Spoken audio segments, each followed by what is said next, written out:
Jy is koolhidraat verslaaf, en jy weet nie hoe om daarvan ontslae te raak nie. Jy wil graag ontslae raak van die koolhidraatverslawing, die suikerverslawing, maar jy weet nie hoe nie, want jy is letterlik verslaaf daaraan. Dit is soos kokain.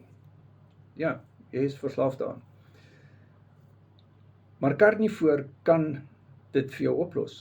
Daar's baie mense wat al ontslae geraak het van hulle suikerverslawing, hulle koolhidraatverslawing, deur die karnivoor dieet reg te doen. Maar as jy karnivoor dieet verkeerd gaan doen, gaan jy sukkel om ontslae te raak van jou koolhidraatverslawing, want jy gaan die hele tyd die verkeerde goed doen, wat dit moeiliker maak vir jouself. Jy stel jouself op vir failure, om te val.